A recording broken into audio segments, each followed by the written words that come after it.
बिस्मिल्लाहिर्रहमानिर्रहीम। अस्सलाम वालेकुम। एग्रीकल्चर इन्फॉर्मेशन के साथ मैं मोहम्मद तासीन। खासकर भाइयों, आज हम बात करेंगे गंदम का वक्त से पहले नाली पे आ जाना, गोब की हालत में आ जाना। आया कि ये हमारी गंदम फ़ायदेमंद साबित होगी या नुकसानदेह साबित होगी।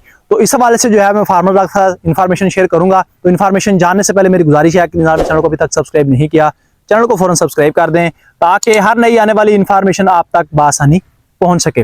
तो खासकर भाइयों, इस वक्त हमारी वो गंदम जो कि 15 अक्टूबर के बाद हमने गंदम काश्त की है, इस टाइम जो है वो नाली पे आ चुकी है, गोब की हालत में मौजूद है।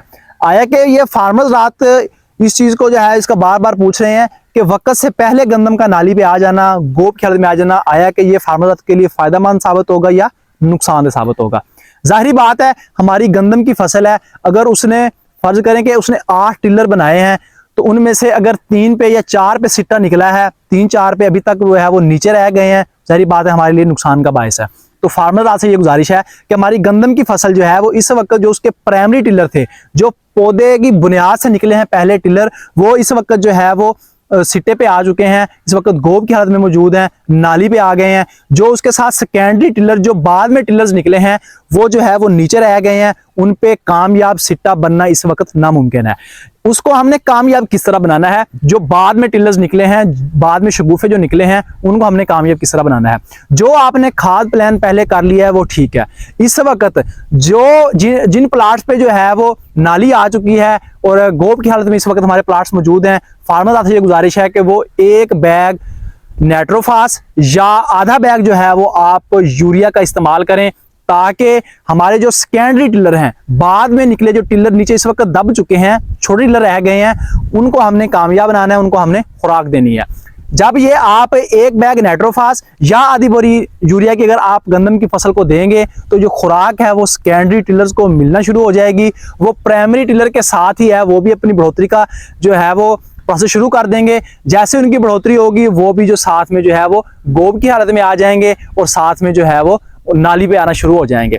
जैसे ही वो टिलर्स कामयाब होंगे, उन पे कामयाब सिट्टा बनेगा, तगड़ा सिट्टा बनेगा, कामयाब और मोटे दाने जो है वो उसमें बनेंगे। उस तरह हमारे फार्मर का ये सवाल है कि जो प्राइमरी टिलर इस वक्त गोब की हालत में आ चुके हैं, जो सेकेंडरी टिलर इस वक्त नीचे दब चुके हैं, आया कि ये एक ही टाइम पर पक के तैयार होंगे? जी बिल्कुल।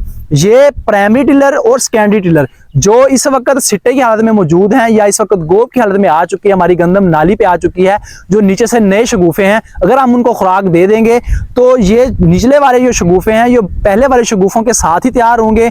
एक टाइम पे जो है वो इनकी कटाई होगी, एक टाइम पे सिट्टा बनेगा, एक टाइम पे जो है इसमें कामयाब और मजबूत दाने बनेंगे। तो फार्मर रात से ये गुजारिश है कि जिन फार्मर रात का ये केस इस वक्त आ चुका है, जिनकी इस वक्त गोब की हालत में मौजूद है, नाली पे आ चुकी है गंदम वक्त से पहले, वो आधा बैग यूरिया या 1 बैग नाइट्रोफास का इस्तेमाल करें और अपनी गंदम के जो सेकेंडरी टिलर हैं, बाद में निकाले गए टिलर हैं, उनको आपने कामयाब बनाएं और एक बम्पर पैदावार जो है वो हासिल करें। मुझे उम्मीद है कि फार्मर को इस इन्फॉर्मेशन समझ आ गई होगी। अगर समझ आई हो, इसे लाइक एंड शेयर जरूर कीजिएगा। आइंदा इन्फॉर्मेशन के साथ हाजिर होंगे, तब तक के लिए अल्लाह हाफिज।